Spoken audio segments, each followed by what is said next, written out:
Throughout the centuries that has passed, the youth have played a great role in society. Many have shed too much effort to helping the society grow and prosper. As what Dr. Rizal said, the youth is the hope of our motherland. However, there is something wrong with our youth today. They are not what the society expected. They are not what we wanted them to be. What is wrong with the youth today? What happened to them? Who should we blame? Nowadays, it is no longer a badge for us to hear news about youths getting involved in crime. That kinds of eventuality seems to have become part of normal for their lives every day. The youths of today are more aggressive, more bold, and more brazen than ever.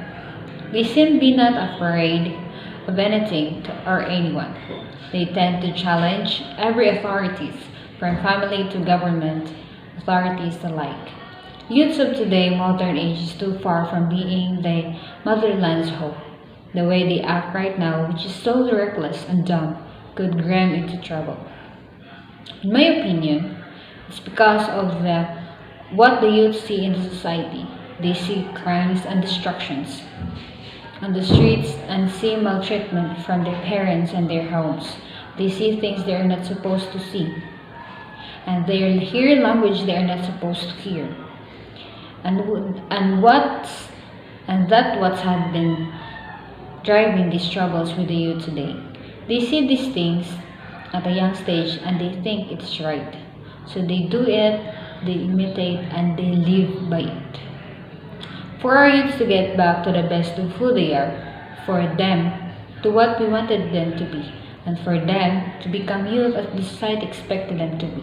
I believe that I should set a real and good example. We should lead them by example. We should do good and show good and live good. Our youths will do good and live good. Among all the things in this life, in this world, it can be said that technology is one also of a man's greatest achievement.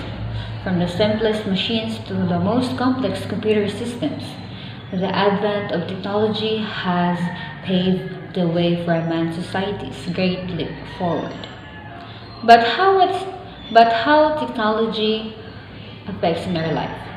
Is it a tool for progress or for destruction?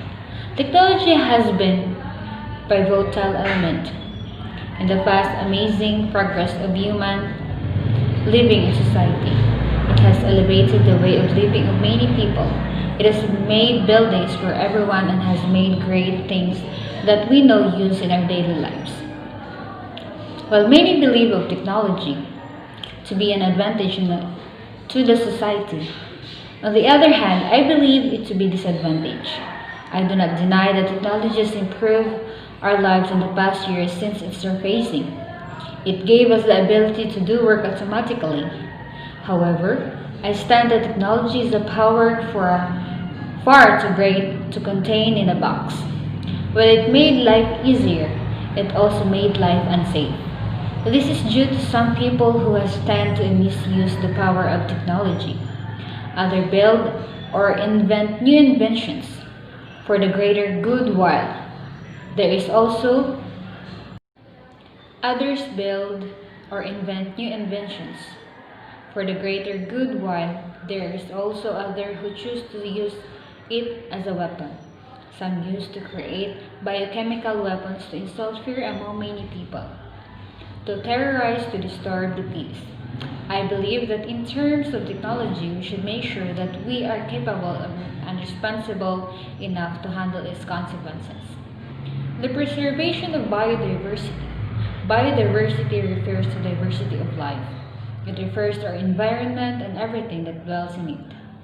Biodiversity is the most fragile part of our society. Our country is one of the richest in terms of biodiversity. Many wonderful, beautiful creatures live in our country. Some only can be seen in our country. While many people give utmost respect to this biodiversity, some people tend to neglect it and disrespect it. Some people care too much about it biodiversity and some don't. It is important that we give respect and care for the biodiversity like our lives depend on it. We should preserve our country's biodiversity not only because they are beautiful, but also to ensure the survival of our country and also for the next generation to come.